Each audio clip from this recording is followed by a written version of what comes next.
Somewhere out ahead of you in the dark, a man you can't see is singing. Not well, and not for anybody. Just steadily. The low, half-tuneless sound of someone keeping himself company through a job that takes both his hands and almost none of his attention. In a few minutes you'll ride out and join him, and for the next 2 hours the pair of you will walk your horses in slow, opposite circles around several thousand sleeping cattle, and you will do exactly what he is doing for exactly the same reason, which isn't that anyone enjoys it. A herd bedded down in open country doesn't spook at noise. It spooks at silence, broken suddenly.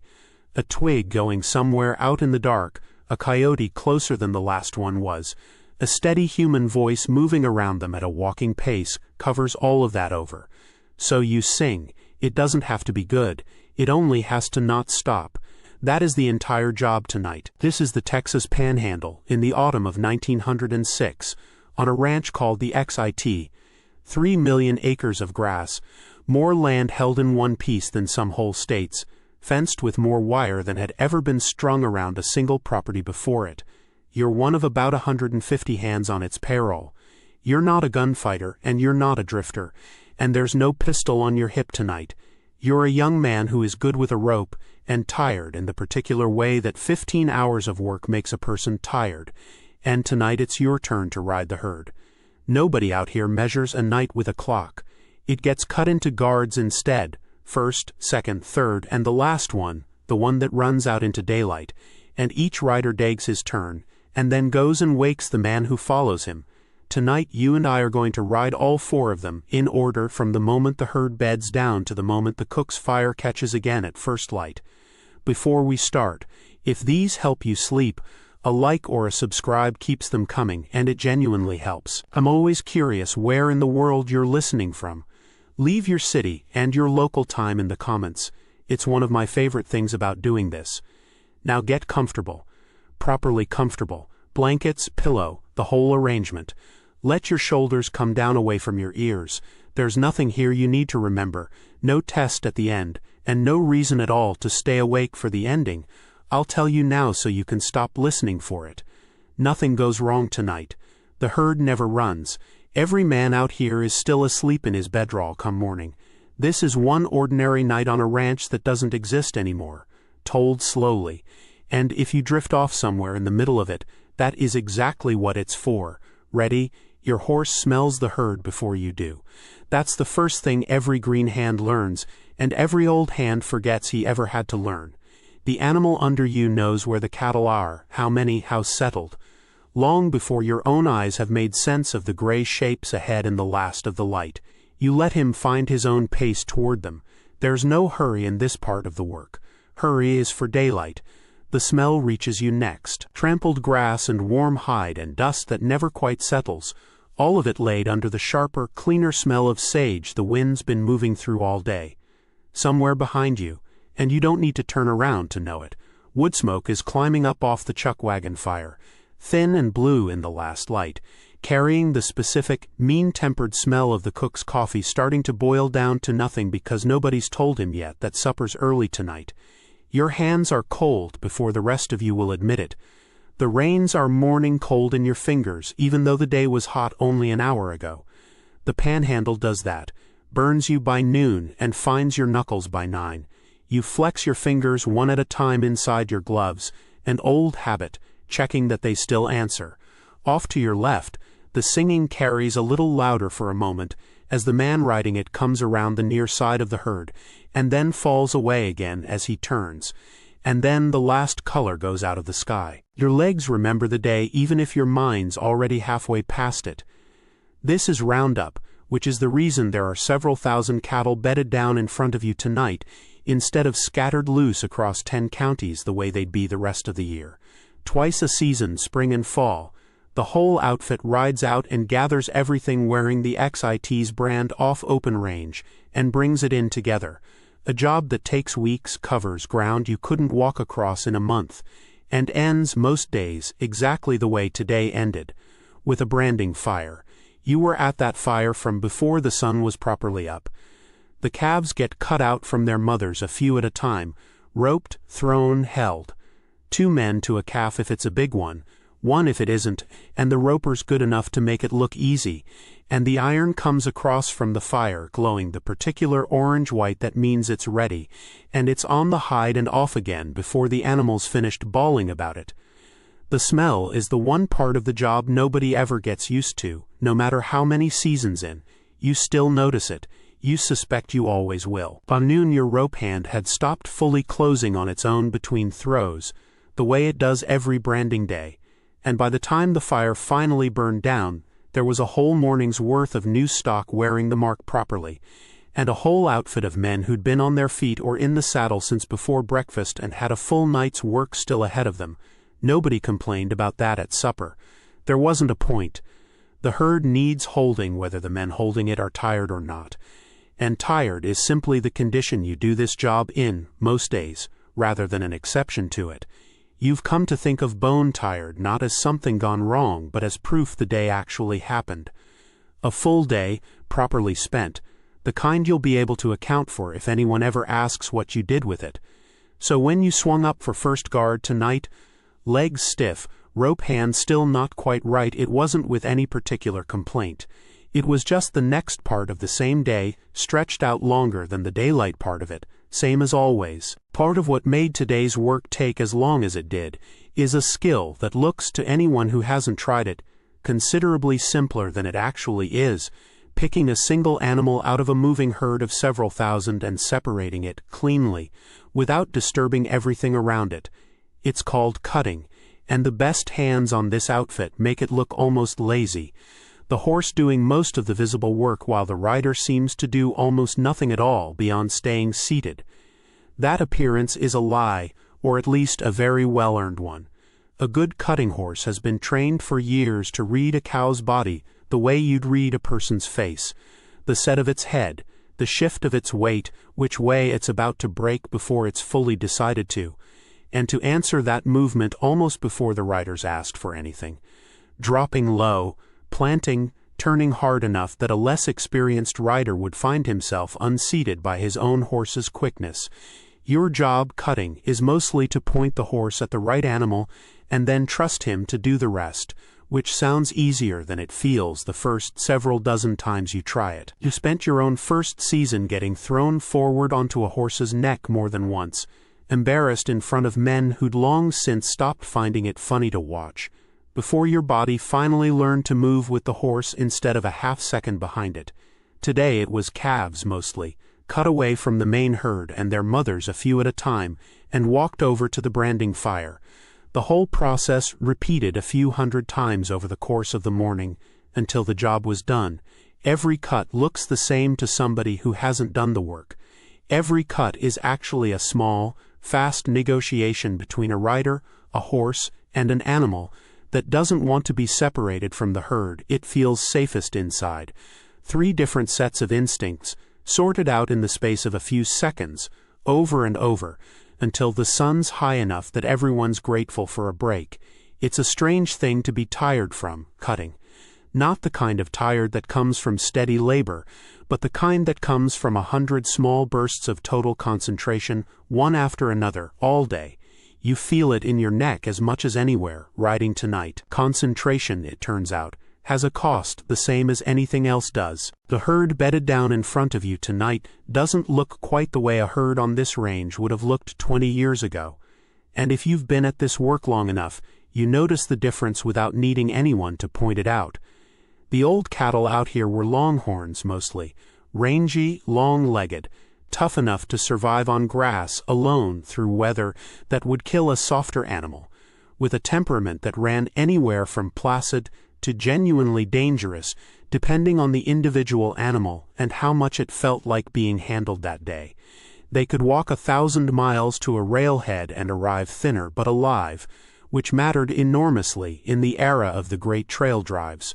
What they couldn't do, not particularly well, was put on the kind of weight a beef buyer actually wants to pay for. So outfits across this whole range, this one included, have spent the last couple of decades quietly breeding away from them, bringing in bulls from blockier, beefier English stock, Herefords mostly, white-faced and reddish-brown, built low and solid in a way no longhorn ever was, and crossing them into the existing herds a generation at a time, until the animals out here tonight carry only a portion of that old rangy blood, and less of it every season that passes. You can see the difference plainly enough by torchlight at the branding fire, let alone daylight. The calves coming through this year rounder and heavier at the same age than the calves you remember from your first season on this outfit. It's better business, plainly, and nobody's sentimental enough about the old longhorns to argue otherwise, whatever affection the stories still hold for them. But it's also, if you think about it too long on a quiet watch like this one more small sign of a world shifting under all of you without asking permission first. The animal itself changing shape to match a market and a railroad, and a way of doing business that the longhorn's whole toughness was built for a different, harder world entirely. The herd in front of you breathes and shifts and settles the same as any herd would, whatever its bloodline. It doesn't know what it used to be, or what it's becoming instead. That particular kind of not knowing you're starting to suspect might be one of the small mercies available to a cow that isn't available to the men riding around it. This part of Texas has an old name that most of the men on this outfit use without ever having thought much about where it came from. The Llano Estacado, the staked plains, flat enough and empty enough of landmarks that the earliest travelers through it are said to have driven stakes into the ground as they went, just so they'd have some hope of finding their way back the way they came. You believe every word of that story out here at night, whether or not it's exactly true in its details. The flatness of this country is not like other flat country. There's no gentle roll to it the way there is further east, no line of hills breaking the horizon in any direction, just grass running to the edge of what you can see, and then presumably more grass beyond that, all the way to wherever the Llano finally decides to end. By day, it's disorienting in its sameness. By night, with nothing but stars for reference, it would be entirely possible to ride in a slow circle for hours and never once realize you'd stopped going in a straight line, which is exactly why men out here learn to read the sky the way you've learned to read it tonight, because the ground itself offers no help at all. There are old stories older than this ranch about travelers who came through here without that particular skill and paid for it, turned around, walking their horses in circles under an empty sky, sometimes for days, before either finding their way out or not finding it at all. You've never fully verified how much of that is history, and how much is simply the kind of story a wide, featureless country tends to generate on its own, out of nothing but its own size. Either way, you understand the shape of the fear behind it perfectly. You've felt a milder version of it yourself on a cloudy night with no stars to check yourself against, that particular creeping uncertainty about which way is actually which. Tonight, the sky's clear enough that you're in no danger of it. The dipper's exactly where it ought to be, turning at its usual patient pace, and the herd is a known, solid shape ahead of you, rather than an empty unknown stretching in every direction. But you understand, riding this circle, why the earliest people to cross this ground felt the need to mark their own way through it. Some places are simply too big to trust to memory alone. An hour ago, everyone but the man posted to first guard was still at the fire. The chuck wagon sits a little apart from the herd, upwind, its tailgate let down flat to make a kitchen out of nothing. Flour and coffee and dried apples and sourdough starter that's older than some of the men eating it, all packed into a wall of little drawers built into the wagon's box. The cook runs this ground the way the trail boss runs the rest of the outfit, which is to say completely, and everyone knows it.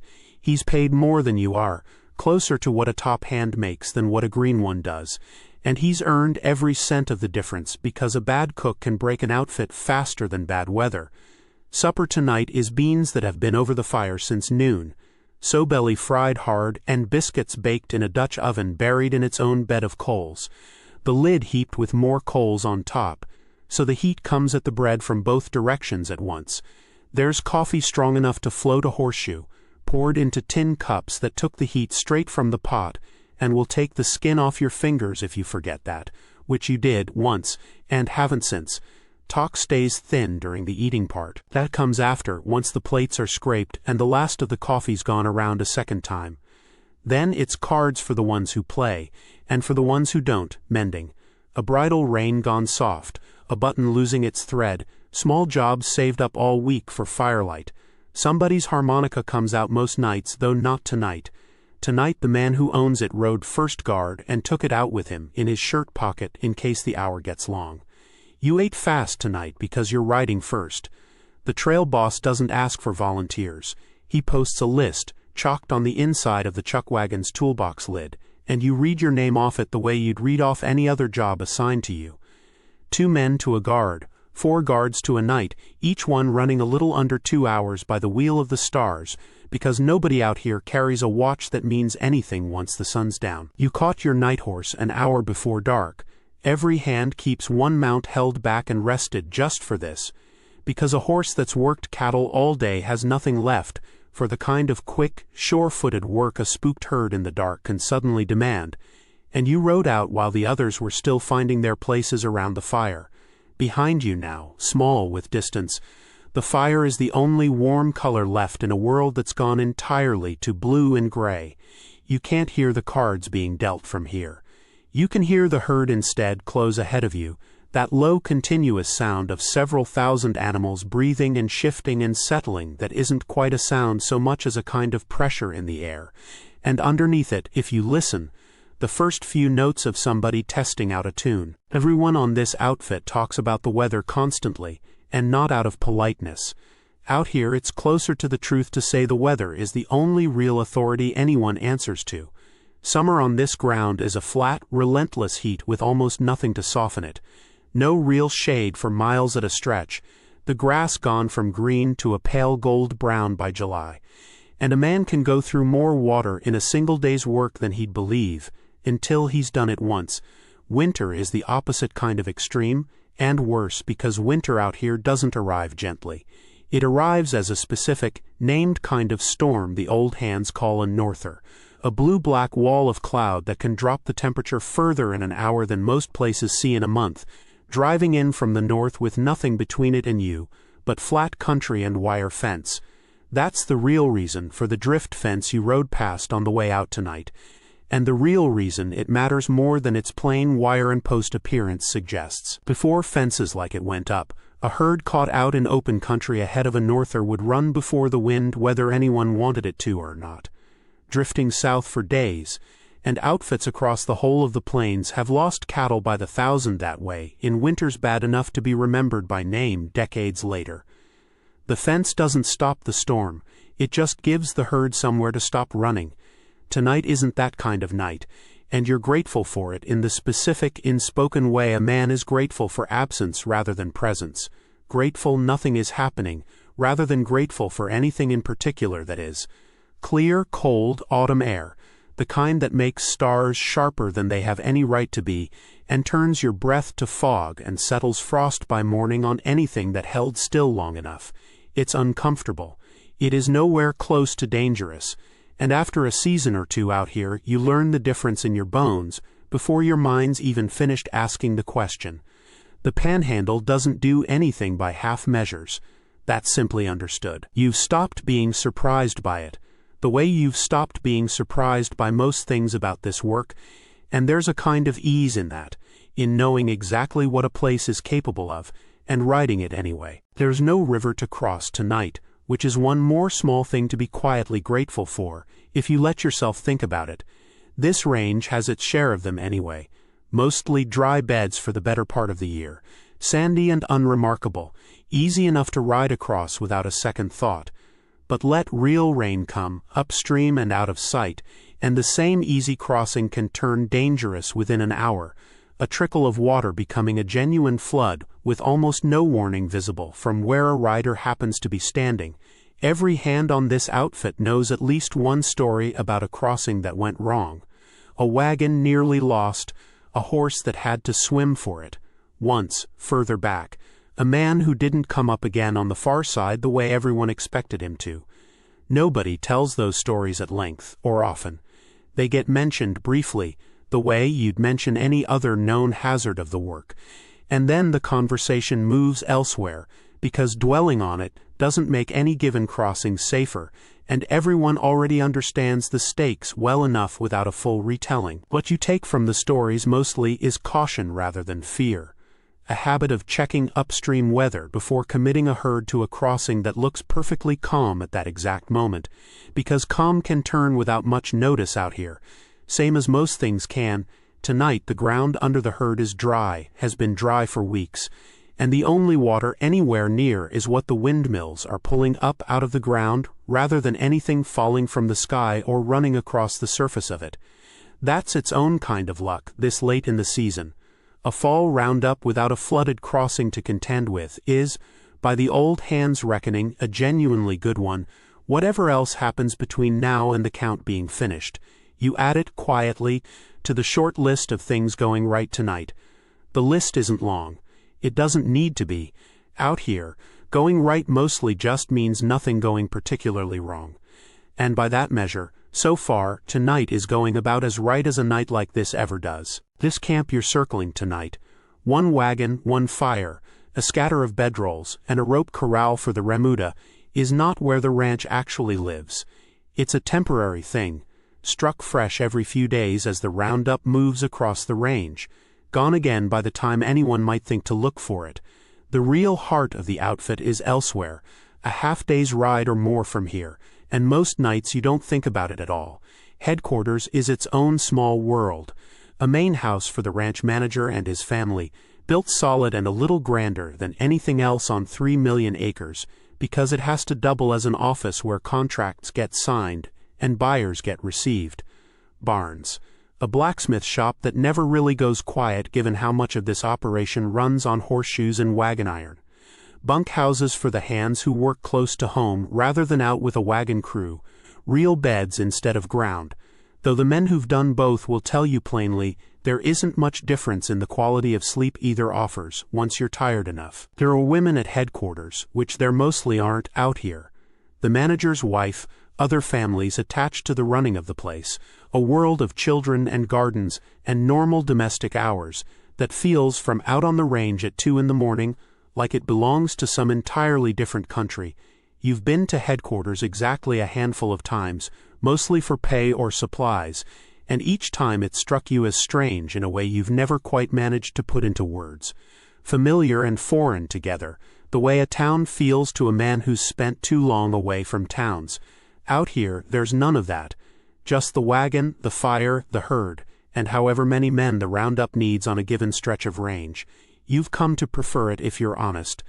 Though you couldn't fully explain why to someone who'd never done both, there's a clarity to camp life that headquarters doesn't have. Fewer decisions, fewer complications, just the work in front of you and the night to get through. Headquarters will still be there when the roundup's finished. It always is. Tonight it might as well be on the other side of the world. The man riding first guard with you tonight has done this more times than he could count if you asked him, which you don't, because he's not much for being asked things. He lifts 2 fingers off the horn of his saddle by way of greeting when you come up alongside him. And that's the whole conversation for now. You split the herd circle between you without needing to discuss it. He takes the near side, you take the far, and you start your horses walking in opposite directions around the bedded cattle, slow enough that neither horse ever breaks out of a walk, so that somewhere on the far side of a herd you can't see all the way around. The two of you will meet, pass, nod, and keep going. That's the whole shape of the work for the next while. A circle walked twice over from 2 directions, again and again, until somebody comes to relieve you. The cattle are down for the night, which took some doing. A herd doesn't lie down all at once, it eases into it, the ones on the outside edge settling last and watching longest. And even now, an hour in, a few are still standing, chewing, deciding. That's normal. What you're watching for isn't stillness. It's the opposite of stillness arriving too suddenly. A head coming up sharp, a whole section of the herd getting to its feet together instead of drifting up one animal at a time the way a normal morning would look. You've been told what that looks like by men who've seen it happen. You haven't seen it yourself, not yet. And tonight you'd be perfectly happy to keep it that way. This is where the singing comes in. And it isn't decoration. A herd bedded down in the dark is listening to the night the same way you are, and cattle that can hear a steady, familiar human sound moving around them at a walking pace are cattle that don't startle at whatever else the dark happens to produce. A coyote a mile off, a branch giving way somewhere, the wind changing its mind about which direction it's blowing from. It doesn't much matter what you sing. It doesn't much matter if you can sing. Hymns work. So do the trail songs nobody remembers learning, half made of real verses and half made of whatever fills the gap when the real verse runs out. The point isn't the tune. The point is that the sound never quite stops. You don't own a watch, and neither does the man riding the other side of the circle from you. Nobody out here does, not for this kind of work. A watch is one more thing to lose in the grass, one more thing that stops keeping good time about a year after you buy it. Instead, there's the sky. Specifically, there's the dipper, up and turning slowly around the star that doesn't move, and if you've ridden enough of these, you learn to read the turning of it the way another man reads a clock face. Not to the minute, but close enough. Your 2 hours are up when the handle has swung around to where the old hands taught you it swings. Nobody's ever explained to you exactly how the very first man learned to read it. You suspect nobody remembers. It's just one of the things you know now that you didn't know a year ago, filed in next to how to tell weather from the color of a sunset, and how to guess a horse's age by its teeth. Off toward the west, there's a low line of cloud that wasn't there at supper. You clock it the way you clock everything out here without quite deciding to, and you keep riding. Since the circle keeps going and there's nothing to do but ride it, it's worth going through what you actually have on you tonight, because most of it isn't what the stories would have you believe. Start with the saddle, because everything else is really just an argument about the saddle. It's the one thing out here that's genuinely yours, bought with your own money, broken into your own weight and your own habits over years, and worth more than most of what you own besides your horse. A hand who loses his outfit in a fire or a river crossing will keep the saddle and let almost anything else go. You've heard of men who slept in theirs rather than leave it unwatched in a strange camp. You understand that now in a way you didn't when you first heard it. Over your legs, buckled on before you ever mounted up, a pair of leather chaps. Not for looks, whatever the picture shows, but because mesquite thorn and prickly pear, and a rope running hot across your knee will go through wool trousers like they aren't there and won't go through these. Your spurs are blunt, well-worn, more noise than point. The horse learns your particular jingle, the way it learns your voice, and a spur that's actually sharp is a spur held by a man who doesn't know his business. Your hat is doing 3 jobs at once, and has been since before dawn. Shade at noon, a rain gutter if it comes to that, and right now at close to midnight about the only thing standing between the top of your head and the cold coming down off a clear sky. Your gloves are stiff with old sweat and new cold both. The kerchief around your neck, pulled up over your nose and mouth by day against trail dust, hangs loose now. There's nothing to keep out tonight except the chill, and it isn't much use against that. Behind your saddle, rolled tight and lashed down, is your bed. A sugan, a thick cotton-stuffed quilt wrapped inside a canvas tarp that folds over the top of you, and sheds rain if the weather turns while you're asleep in it. It's the only roof you'll have tonight besides the sky, and most nights that's roof enough.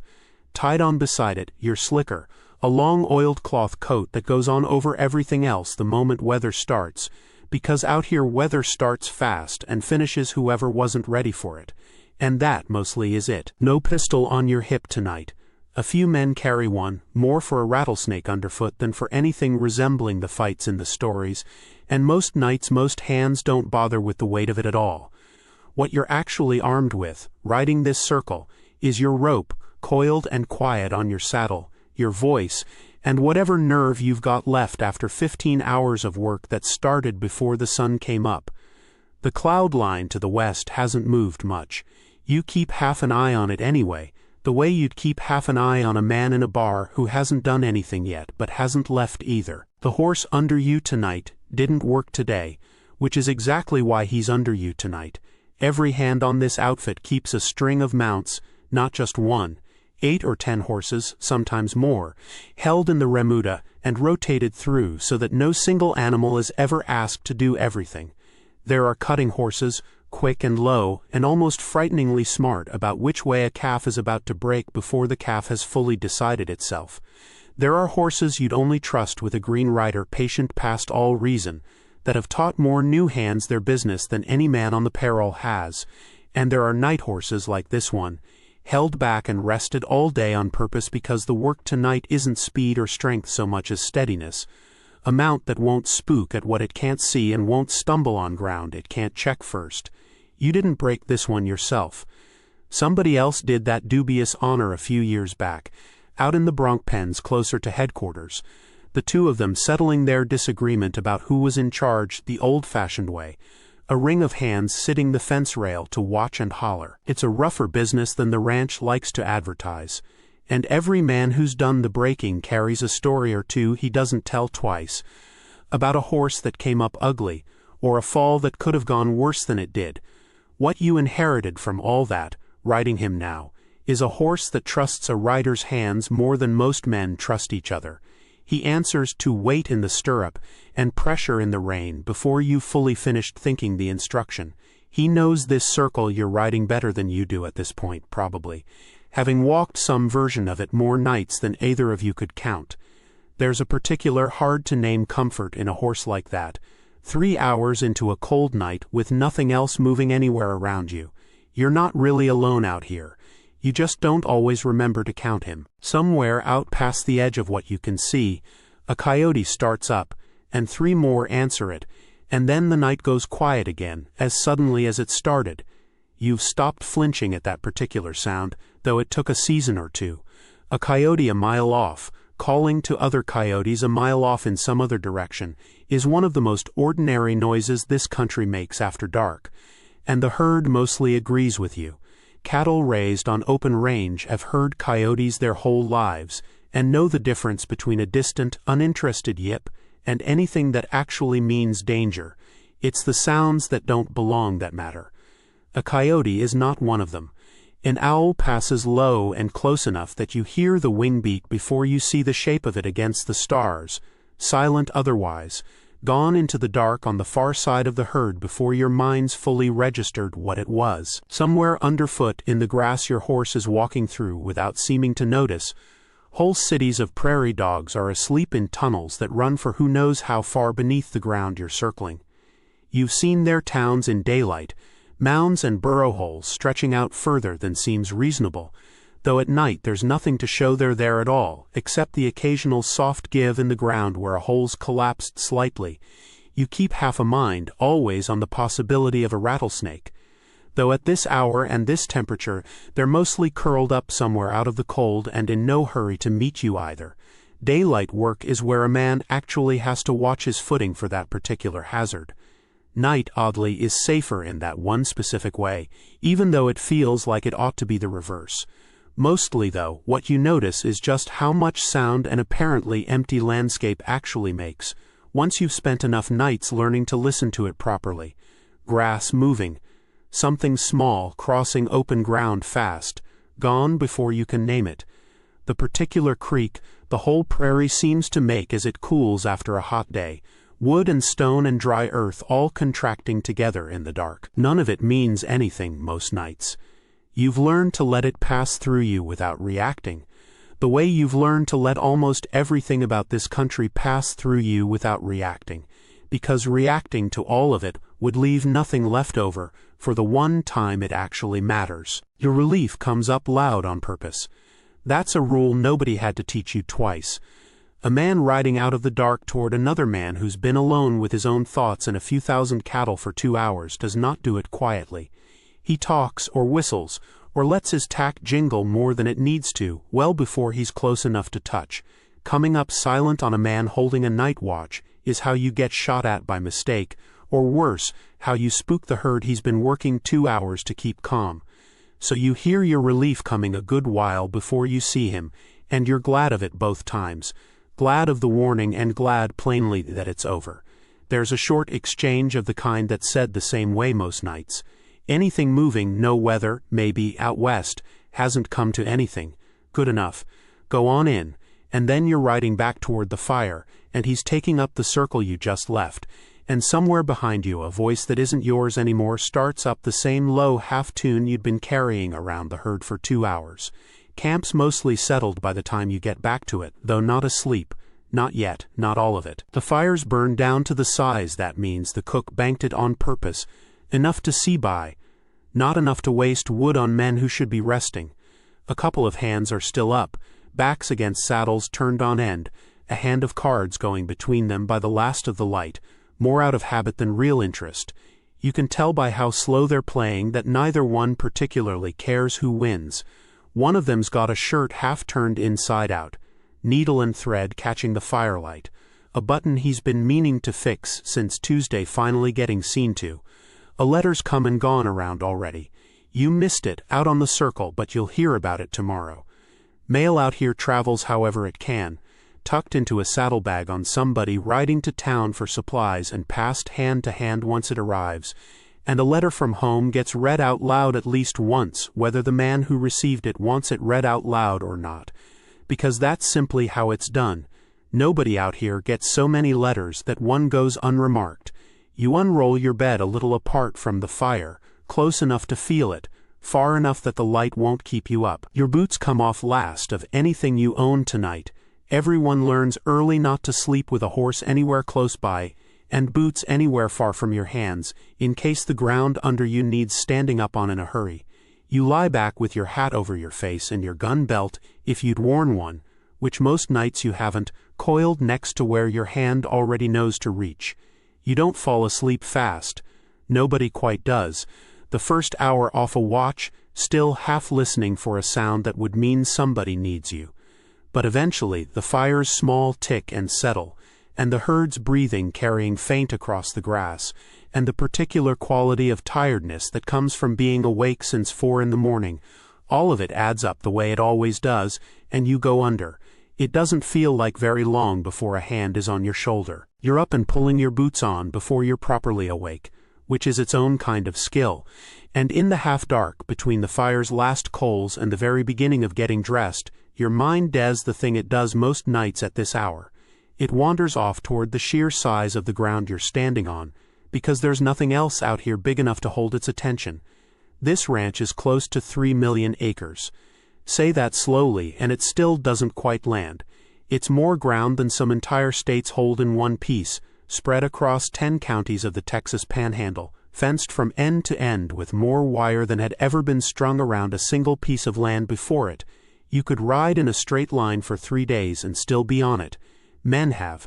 The reason it exists at all is stranger than the size. Texas, unlike most states, still owned huge stretches of its own public land when the old Capitol building in Austin burned down in the 1880s, and rather than pay cash it didn't have, the legislature traded that land instead. 3 million acres of the Panhandle, handed to a syndicate of investors mostly from Chicago, in exchange for building the new Capitol from the ground up. It's finished now, pink granite, tall enough to be seen from a long way off across flat country, and it exists because of the ground your horse is standing on tonight. Nobody's entirely certain anymore where the brand came from. The ranch's own mark, burned into every animal on the place, 3 letters and a stroke that's hard to copy and harder to alter, which was rather the point.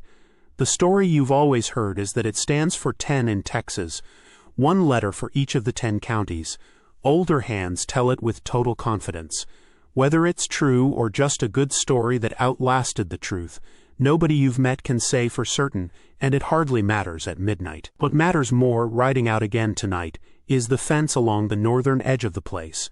The drift fence, built after a winter bad enough that ranches across the whole of the plains lost cattle by the thousand, animals drifting helplessly south ahead of a storm until they piled up against whatever finally stopped them, frozen where they stood. The fence exists so that never happens here again. It's just wire and posts, running for miles across country that doesn't care one way or the other. But it's the reason herds like yours can be trusted to bed down for the night instead of being watched every hour against a blizzard nobody can see coming yet. Word around the fire lately is that the ranch is selling off pieces of itself. Settlers buying land a section at a time, fences going up smaller than this one ever was. The whole vast idea of it slowly cut down into farms. You don't think about that too hard tonight. Tonight it's still whole, and it's still dark, and your relief is waiting for you out at the herd. You've heard the short version of how this ranch came to exist often enough that it's worn smooth in the telling, the way any story does after enough years of being repeated around enough fires. The longer version, which one of the older hands laid out for you once on a slow afternoon, has a little more to it. The men who financed this whole operation were never ranchers to begin with. They were investors, mostly out of Chicago, businessmen who took on the job of building the new state capital in exchange for the land itself rather than cash, because the state had land to spare and precious little money to spend. Building it took years, longer by most accounts than anyone involved originally expected, with its own share of disputes over cost and quality along the way. And by the time the granite building was finally finished, its investors found themselves owning 3 million acres of Texas grassland that none of them had any particular experience turning into a working ranch. So they hired men who did. A ranch this size needed a structure closer to a small company than a traditional outfit. A general manager, division managers over different sections of the range too large for any one person to oversee directly, foremen under those, and finally the hands, yourself included, actually doing the work the whole structure exists to support. It's a strange kind of operation to be a small part of, when you think about it. Investors you've never met and never will, sitting in offices 1,000 miles from here, whose money bought the ground your horse is standing on tonight, and who most likely couldn't tell a cutting horse from a plow horse if their lives depended on it. None of that changes the actual work much, riding a night guard. The cattle don't care who financed the fence around them, but it's an odd thing to hold in your mind at 2 a.m. That this entire vast, quiet, star-lit operation traces back in the end to a building 300 miles away that most of the men out here tonight have never seen, and most likely never will, standing finished and pink and impressive in a city that has nothing else in common with this particular stretch of dark grass. You find you don't mind the strangeness of it particularly. Most of this work, when you look closely enough at any part of it, turns out to be stranger and more connected to the wider world than it looks from horseback in the dark. Off in the dark somewhere, if the wind's moving right, you can just make out a sound you've stopped consciously noticing most nights. A slow, steady, wooden creak, turning and turning without ever quite stopping. This range shouldn't really be able to hold cattle at all, not in the numbers it does. There's grass enough, plenty of it. But grass alone doesn't keep an animal alive, and the surface water out here is scarce enough, most of the year, that the whole operation would have been impossible without a particular piece of engineering scattered across it by the hundred. Windmills, tall wooden or steel towers with a wheel of blades turned by whatever wind happens to be blowing, which out here is nearly always something, pumping water up out of the ground from wells drilled deep enough to reach it. Before those went up, this country was considered close to worthless for anything but the toughest, most scattered grazing. Too dry, too far from any river a herd could be walked to reliably. The windmills changed that completely, turning empty grass into usable range one well at a time, spaced out so that a herd being moved across the ranch is never more than a day's travel from the next tank of pumped water. There are more of them on this ranch than you could easily count, each one turning on its own day and night whether anyone's watching it or not, filling a tank that cattle and horses both depend on completely. You've heard it said by men who'd know that keeping all of them running is close to a full-time job in itself. Someone's always out repairing a gearbox, replacing a blade cracked by hail, hauling parts to some tower miles from the nearest road. It's not work that gets talked about the way roping or riding does. Nobody writes songs about windmill repair, but without it, none of this. The herd in front of you, the wagon behind you, the whole slow rhythm of this particular night, would exist at all. The creek carries oddly across open ground, the way most sounds do out here, close and far away at once. You've come to find it almost restful, this far into the night. Proof, however small, that something out here keeps working steadily, whether or not anybody's paying attention to it, same as you are. Somewhere off in every direction from where you're sitting your horse right now, there's wire, more of it, strung across this one ranch than has ever been put up around a single piece of land before or since anybody can recall. It's easy to ride past a fence line without thinking about it twice. It's much harder work than that to have put it there in the first place. Before the wire went up, this whole range ran open, the way most of the plains once did. No boundary between one outfit's grass and the next except whatever landmark somebody happened to agree on, and no real way to keep a herd from drifting wherever weather or wandering took it. Fencing land this size was its own kind of undertaking, requiring more wire and more posts than most people even out here could easily picture. Wagon after wagon of cedar posts hauled in from wherever cedar could be found. Since this flat country doesn't grow much of its own timber, and mile after mile of the new wire, strung taut and true across ground that doesn't always cooperate with a straight line. Crews of fence builders worked their way across the range for months at a stretch when the big fence first went up, sleeping rough same as any roundup crew, moving the length of a wire's worth of ground a day if things went well, and considerably less if the ground itself fought back, rock too close to the surface to dig a post hole properly, or a stretch of sand that wouldn't hold one at all. Some of those original crews are still on the payroll now, older, doing other jobs, and they'll tell the fence stories the same unhurried way the old trail drive hands tell theirs if you catch them in the right mood by the right fire. The fence changed the whole shape of this work, same as the windmills did, same as the railroad did. It's the reason a herd like tonight's can be trusted to bed down without a man watching every single direction against a straying line and 100 miles of open country beyond it. It's the reason the whole idea of a ranch this size, run this way, was possible at all. You don't think about any of that most nights, riding past it in the dark. Tonight, for whatever reason, you do. One more thing built by men mostly forgotten now, quietly doing its job around you while you do yours. Riding back out for another turn on the circle, you find yourself running through the small stock of songs you actually know all the way through, because it's better to have them ready than to go hunting for the words with a few thousand cattle depending on the sound of your voice not stopping. You won't find anybody out here who'd call themselves a singer. That's not really the point, and everyone half understands it even if nobody's ever put it into words around the fire. You're not performing for anyone. You're making a steady, familiar human sound, moving at walking pace around an animal that startles at silence broken suddenly more than it startles at almost anything else. A hymn does the job as well as anything.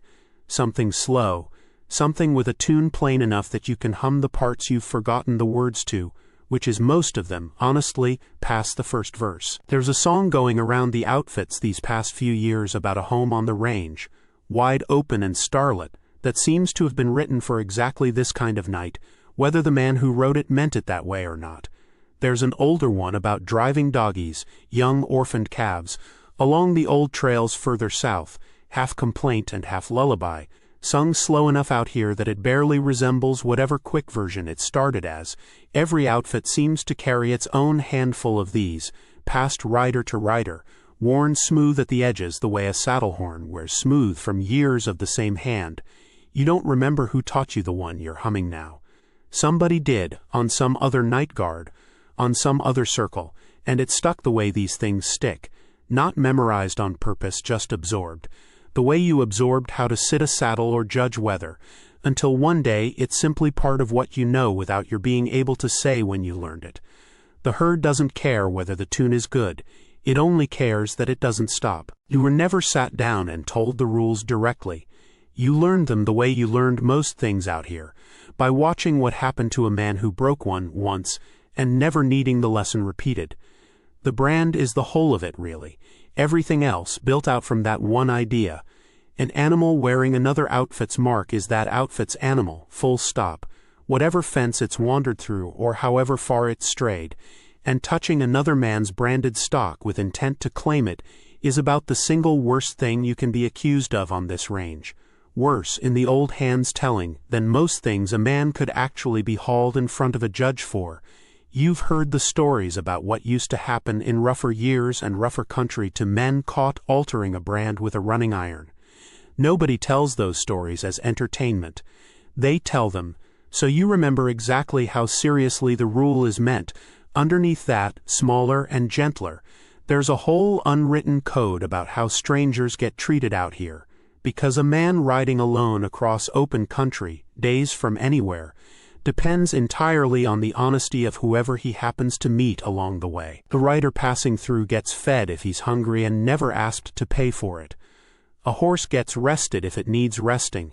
You don't ask a stranger his business unless he offers it, and you don't leave a gate open that you found closed, because a gate left open can cost some other outfit a week of gathering strays it never should have lost in the first place.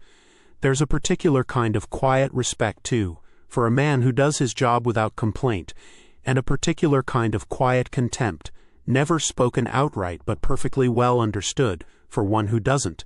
You don't have to like the man riding guard with you tonight. You do have to trust that he'll ride his half of the circle properly, and he has to trust the same of you. And out here that trust is worth considerably more than liking someone would be. None of it's written down anywhere. It doesn't need to be. Everyone learns it the same way you did, by watching, by making the smaller mistakes early, and by understanding, eventually, what the code actually protects. Not rules for their own sake, but men who have to depend on each other in country that doesn't care whether any of you make it through the season. You don't know a great deal about the cook's life before this outfit, and you've learned not to ask directly, because the one time somebody did at another camp on another season, the answer was short enough to close the subject permanently. What you do know is pieced together the way you learn most things about the men you work with. Sideways, over months, mostly from things said in passing rather than anything told straight out. He's older than most of the crew by a fair margin. Old enough that whatever brought him to cooking instead of riding probably has more to do with wear on the body than any particular love of the work. A back that doesn't bend the way it used to. A leg that took an old injury and never quite forgave him for it. Cooking is, in its way, a job for a man who's given the range everything a younger man's body has to give, and needs something left to do that doesn't ask for the same again. He runs the wagon like it's the only thing in the world that matters, because for the length of a roundup it more or less is. Up before anyone, coals raked back to life in the dark, coffee going before the first man's even properly awake enough to want it. He knows every hand's habits without being told. Who takes his coffee strong enough to stand a spoon in, who's off his food when he's worried about something and needs to be watched a little closer for it, who'll eat anything put in front of him without complaint, and who'll grumble about the same meal every single time it's served, and eat every bite of it anyway. The wagon itself is half his workshop and half his only real possession. The little drawers built into its box holding flour and sugar and dried fruit, and the sourdough starter he guards more carefully than most men guard money, because a good starter, kept alive and fed properly for years, makes better bread than anything you could buy already made. He's fed this crew, or crews very like it, through blizzards and droughts, and at least one bad flood that took 2 wagons, and left this one, somehow, untouched. You don't hear much direct thanks out here, not for this or anything else. That's not how it works out here. But every man on this outfit, you included, would rather ride an extra hard day than see this particular cook replaced by a worse one, and there isn't a compliment out here that means more than that. Word reaches this outfit slower than almost anything else about the modern world you're otherwise living inside of. There's a railroad not so many days from here. There are telegraph wires strung along it, carrying news across the country faster than any man could ride it, and none of that speed does you the slightest bit of good once you're out on roundup, weeks from the nearest office that might have a letter waiting with your name on it.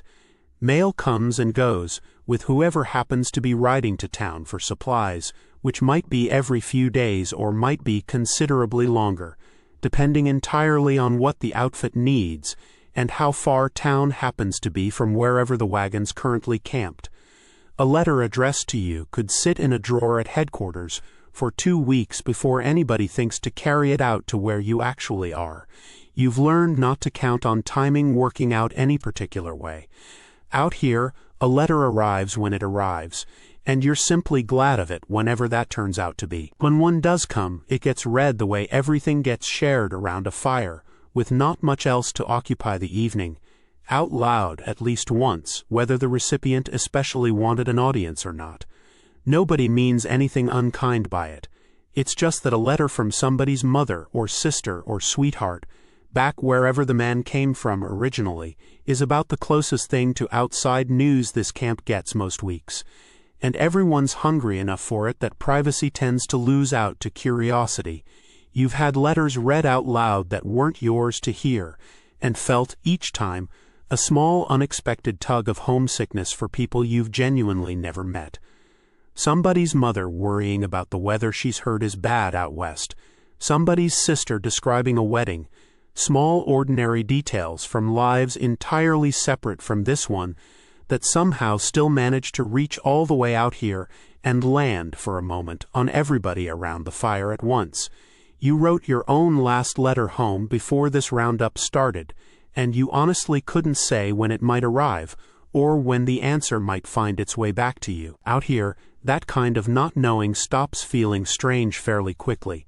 It's simply the shape distance takes, when the whole of your daily life happens this far from anywhere a letter could easily reach. For all the open sky and empty grass involved in this work, there's a surprising amount of paperwork sitting behind it, and today's branding was as much about that paperwork as it was about the fire and the ropes. Somebody rides this roundup with a tally book, keeping count.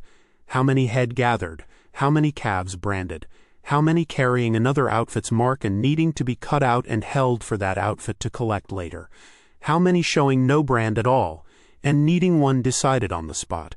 It's careful work, done in pencil, in a book that gets damp and dog-eared and occasionally, on a bad day, nearly lost. And it matters more than almost anything else that happens out here, because a ranch this size runs entirely on those numbers adding up correctly. Nobody can walk 3 million acres and count the cattle on it by eye. The tally book is the only version of the truth anyone has to work with. Back at headquarters, further still, there are men whose whole job is bookkeeping in a more formal sense. Ledgers, accounts, correspondence with the buyers and the railroad, and the syndicate of owners who put up the money for this whole operation in the first place, and expect, reasonably enough, to know where it's going. You've seen the office once or twice on trips in for pay, and it struck you as its own kind of strange country, desks and paper and men in collared shirts, doing work that keeps this entire outfit running just as surely as anything you do in a saddle, though it would be hard to find two jobs that look less alike. It's an odd thing to consider, riding a dark circle around a herd that exists, in the end, as a set of numbers in somebody's book, as much as it exists as an actual animal in front of you. Both are true at once. The cow doesn't know it's also an entry in a ledger. You mostly don't think about it either most nights. Tonight, apparently, is one of the nights your mind wanders there anyway. Third guard is the one every hand privately agrees is the worst, though nobody says so out loud, because saying so out loud doesn't make it go any faster. It's the deepest part of the night now. The part with no glow left anywhere on the horizon in either direction. Not the last of dusk behind you, not the first hint of dawn ahead, just full dark, full stars, and cold that's found its way all the way through your coat and settled somewhere around your ribs. Your horse's breath shows in front of you now, small and pale, gone again before you can properly look at it. The cloud line you clocked earlier hasn't stayed a line. It's a wall now, off to the west, blotting out stars low on the horizon the way a hand blots out a candle, and every so often, silent at this distance, it flickers from the inside. Lightning too far off yet to hear. You know what riders before you have told you about weather like this, and you know it because they wanted you to know it, not to frighten you, but because a man forewarned rides differently than a man surprised. A herd bedded down calm can come up onto its feet as one animal at the first real crack of thunder close enough to feel in your chest, and once several thousand cattle are moving together in the dark, in a direction none of them chose, and none of them can see, there is very little a man on a horse can do, except try to bend the front of it, gradually into a wide circle, and wait for the whole reckless mass of it to run itself back down into exhaustion. That is not what happens tonight. You keep riding your circle, singing when you remember to, watching the herds edge the way you've been taught. And the storm, for an hour, maybe more, it's hard to say with any precision out here, does what most storms actually do, which the stories tend to leave out. It sits off to the west, flickering, muttering thunder too distant to startle anything, and slowly, without ever quite arriving, it drifts north instead of toward you, chasing some other stretch of prairie that isn't yours to worry about tonight. The herd never really wakes. A few head come up, ears turning toward the light on the horizon, and settle again once nothing follows it. Somewhere on the far side of the circle, your partner's voice picks back up the half-tune he'd let drop, and you find you're doing the same without quite deciding to. Most nights out here end exactly like this. It's only the other kind anyone tells stories about. With the storm gone north, and nothing left to watch but the ordinary dark, your mind drifts, the way it does at this hour, toward the men scattered around this ranch tonight. Not just the two of you out here on the circle, but the whole outfit, most of them asleep, a few awake somewhere else on 3 million acres doing exactly what you're doing. Nobody out here grew up planning to be a cowboy particularly.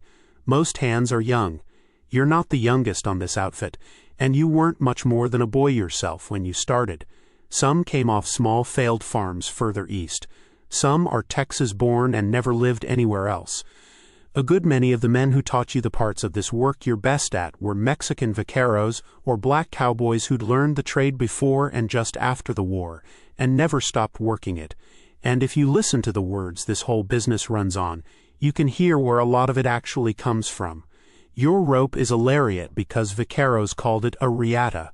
Your chaps take their name from chaparreras, built to get a man through brush that would otherwise shred him. Even the word for that string of spare horses back at camp, the remuda, is Spanish for exactly what it is: a change, a set of fresh mounts held back for exactly the moment you need them. Pay is pay. A top hand, one of the men who's been at this a long while and can do everything the job asks without being told twice, makes something like $30 or $40 a month, plus his keep. Found, they call it, meaning bed and board on top of wages. You make somewhat less than that, being newer. The cook makes more than either of you, which nobody resents, because everybody's eaten his cooking and everybody's eaten a bad outfit's cooking at some point before this one, and they know the difference a good cook makes to whether a crew stays fed, steady, and willing to work. You do not cross the cook. Every hand on this ranch learned that lesson second-hand from somebody else's mistake, which is the best way to learn it. The youngest hand on the outfit isn't out here on the circle tonight. He's back closer to camp, or ought to be, minding the remuda, the spare string, 30 or 40 horses held loose or picketed nearby, so that come morning, or come an emergency in the night, there's a fresh, rested horse for any man who needs one in a hurry. It's usually the first real job a new hand gets because it matters, and because it's forgiving of a beginner's mistakes in a way that roping or night herding isn't. You did it yourself, your first season. Everybody did. Somewhere out past where you can see, the man holding the remuda tonight is probably half asleep on his feet, the way you were. You don't envy him, and you don't laugh at him either. You remember exactly how that particular kind of tired feels. The man rode out from this outfit for the last time about a month back, and you find yourself thinking about him now, for no particular reason, except that the quiet hours seem to bring up whoever's been sitting unremembered at the back of your mind. He wasn't run off, and there was no trouble in it. He'd simply decided, the way men out here decide these things, that this particular season was his last one on this particular ranch, and he told the foreman plainly, drew his final pay, packed the little he owned onto his horse, and rode off toward wherever came next. Nobody made much of it. That's simply how it goes.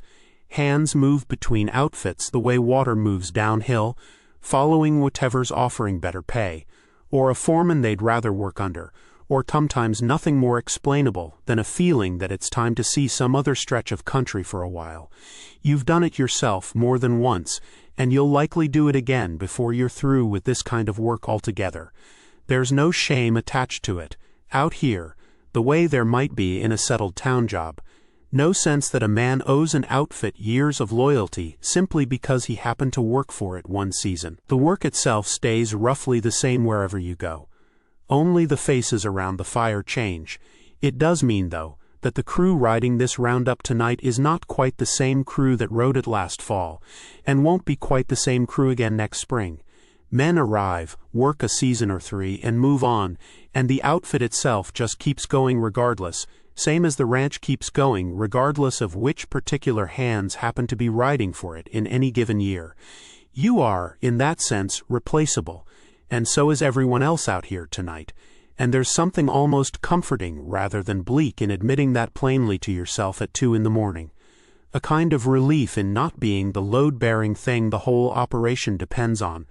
Someday it'll be you, riding off for the last time, toward whatever comes next, and some other rider you've never met will be out here instead, circling some other herd, thinking, if he thinks about it at all, that the outfits always run more or less exactly this way. Somewhere on this same stretch of the Panhandle tonight, on an outfit not so different from this one, there's a young man riding for wages same as you, doing the same work, sleeping in the same kind of bedroll under the same stars, except that most days he's also carrying a camera.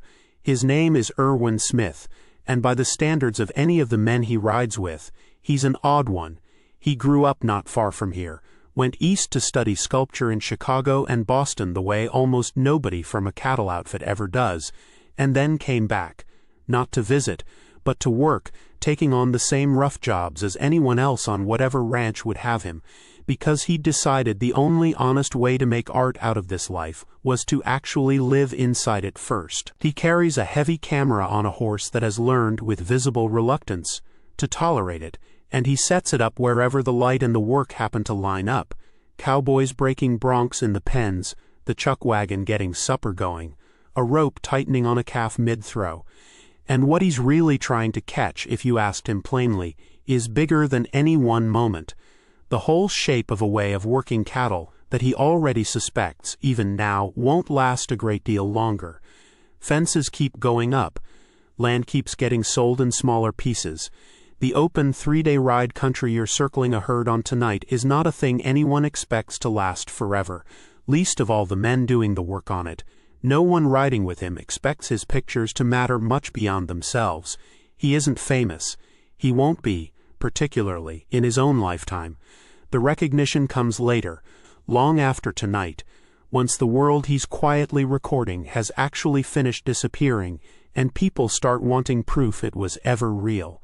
But somewhere in a box, or a drawer, or eventually a collection kept safe by people none of you will ever meet, the pictures survive anyway. A chuck wagon getting dinner. A boy nobody remembers the name of, wrestling a bronc that won a fight nobody wrote down. A man reading a letter by firelight. It's a strange kind of luck when you think about it, circling a dark herd at close to 2 a.m. That some of what tonight actually looked like will still be visible, long after every man out here tonight, you included, is gone. You didn't ask for that, neither did the herd. It's happening anyway, one photograph at a time, on a ranch not far from yours. All of this, the gathering, the branding, the guarding, the whole slow, careful business of keeping several thousand animals calm and accounted for through a night like tonight, exists for one reason that has nothing to do with any of you personally. Somewhere off to the east, days of travel from here, there's a railhead, and beyond that a stockyard, and beyond that a city full of people who will never know your name, and will eat beef this winter without once thinking about the specific cold you're sitting in tonight to get it to them. The railroad changed everything about this work, and changed it inside living memory. The old-timers on this outfit can still describe the years before the lines reached far enough west, when getting cattle to market meant driving them the whole way on their own 4 feet, sometimes 1,000 miles and more, months on the trail, crossing rivers that took men's lives some seasons and didn't in others, for no reason anyone could ever quite explain. That kind of driving is mostly a thing of the past now. The rails have crept close enough in most directions that a herd only has to be moved a relatively short distance, days, not months, before it can be loaded onto cattle cars and carried the rest of the way sitting down. It's safer work than the old way, and shorter, and most of the men who did both kinds will tell you plainly they don't miss the long drives, whatever the songs about them might suggest. But something got lost in the trade too, if you ask the ones old enough to compare. A certain kind of open country, crossed on your own terms, that a shorter drive to a nearby siding doesn't require anymore.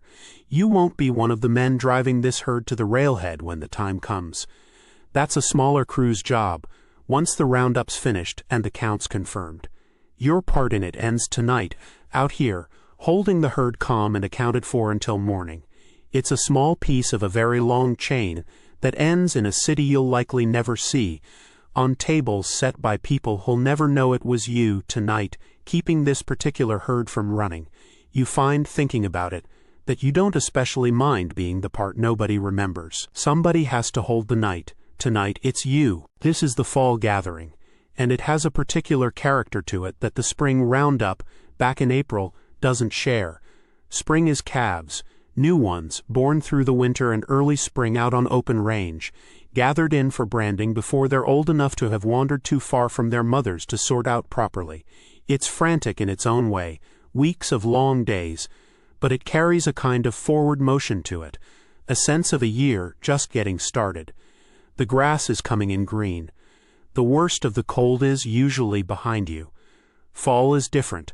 Fall is the gathering that decides which animals go to the railhead and which stay on the range through another winter, and there's a heavier feeling in it, even though the actual work, the riding, the roping, the long nights exactly like this one, isn't so different in the doing. Maybe it's just that everyone knows what's coming after. Winter on this range isn't gentle, and every man out here has spent at least one of them, hunched into a coat that never quite does enough, waiting out a norther in whatever shelter the outfit could find. Fall roundup is, in part, the work of making sure the herd left behind is small enough and strong enough to actually survive the season that's coming for it. You've done both kinds now more than once, and you notice the difference less in the work itself than in what men talk about around the fire. Spring conversation tends toward the coming year. Plans, serious talk of moving on to some other outfit, betting on whose horse is fastest now that everyone's had a winter to rest and get soft. Fall conversation runs quieter, more toward what's already happened, more toward home, more toward whichever of the crew won't be staying on through the winter, and where he's headed instead. Tonight's one of the fall nights then, the quieter kind, the kind with more looking back in it than looking forward. You don't mind that particularly. There's something almost restful in a job that has its own two moods built into the shape of the year, spring and fall, forward and back, over and over, for as long as there's been a ranch here at all to hold either kind of gathering. With the storm gone and nothing left to watch but routine, you let yourself actually look at the sky for a while, properly look, instead of just checking it the way you've been doing all night for weather and time both. Out here, with no town glow anywhere in any direction to wash any of it out, the sky does something it never quite manages to do anywhere you've lived that had real buildings and real lamps in it. It gets crowded. Not just the handful of brightest stars a person half notices most places, but layer under layer of fainter ones behind them, until the whole dome of it looks less like scattered points of light and more like a single continuous haze with the brightest stars simply punching through it clearest. You've heard men call that haze the Milky Way, though nobody out here could tell you with any confidence what it actually is, only that it's always there on a clear night like this one, running in its same wide band from one horizon to the other. You know the Dipper, obviously, and the steady star it points to. You know, roughly, a handful of others. A bright one low in the east this time of year, that one of the older hands swears is a planet rather than a proper star, wandering instead of fixed, though he couldn't tell you how he knows that beyond having been told it himself by someone older still. You know the general wheel of the whole sky, how it turns through the night the same unhurried way every night, marking your watches for you whether you're paying attention or not. There's something almost funny about it when you let yourself think about it directly, that the same sky wheeling overhead right now is presumably wheeling the exact same way over the city your beef is eventually headed toward, over headquarters, over whatever town your last letter home passed through on its way there. Everybody under it sees a different slice, depending on where they're standing and what's between them and it, but it's the same sky, doing the same slow turn, whether anyone's out here watching it circle a resting herd or not. You've never been a particularly thoughtful man about this kind of thing, by your own estimation. Something about riding a slow circle for hours with nothing else demanding your attention seems to bring it out anyway. Fourth guard is the one that gets to cheat. Every other watch tonight has run its full 2 hours in the dark with nothing to show for it but the same stars turning slowly overhead. Fourth guard starts in full night same as the rest, but somewhere in the middle of it, without your quite catching the moment it happens, the black at the eastern edge of things stops being black. It doesn't brighten so much as thin, like a curtain being worn out from one direction, and by the time you'd swear the sky has properly changed, it already has. Sound comes back before the light finishes arriving. A horse somewhere blows out through its nose. Metal on metal, faint from the direction of camp. The cook, up before anyone, dragging the grate back over a fire, is just coaxed back to life from last night's coals. A rooster that has no business being this far from a henhouse, and does it anyway, because somebody on this outfit keeps a few hens for eggs, and that rooster has never once cared what time night watches keep. Your relief comes up loud on purpose, same as every relief tonight has. You give him the same short report every man before you has given every morning since this outfit started running cattle. Quiet night. Storm passed north of us, never came to anything. Herd never got up, nothing to speak of. Nothing to speak of is the best report there is, and every man who's ever ridden a night guard knows it. You ride back in through gray light going gradually gold at the edges. The grass throwing long blue shadows the sun hasn't earned yet, and camp is properly stirring now. Bedrolls being kicked open and rolled, men stamping feeling back into boots that spent the night cold on the ground, and the smell of coffee starting up again, stronger this time, meant for a crowd instead of one restless cook. You unsaddle. You rub your horse down before you do anything for yourself, because that's simply the order things happen in, and he worked as hard tonight as you did. Then coffee, strong enough that the first swallow does something to the back of your throat, and biscuits from last night's Dutch oven, gone a little hard but good enough dipped, and you eat standing up, the way everyone eats out here, because sitting down properly is a luxury for a ranch that doesn't exist yet. You've heard, same as everyone, that this one might not exist much longer either. Not gone, not yet, but smaller every season, cut into farms a section at a time and sold to men who'll fence it smaller still and never run a herd across it the way you did tonight. Nobody talks about that this morning. There's coffee, and there's the sun properly up now, throwing long light clean across 3 million acres that are, for one more day at least, still whole. You did your night. It was cold and long, and nothing happened, and that's exactly what you were hoping for when you rode out into it. Somewhere behind you, the day crew is catching horses for the morning's work, and it isn't yours anymore. You find a patch of ground in the shade of the wagon, roll your bed out one more time, and lie down into the particular, complete kind of sleep that only comes after a whole night spent awake and alert, and in the end unnecessary. The last thing you hear going under is the ranch waking up around you, voices, hooves, somebody laughing at something you'll never know the joke of, and none of it needs you anymore, because for one more morning the night held, and so did you. Sleep well.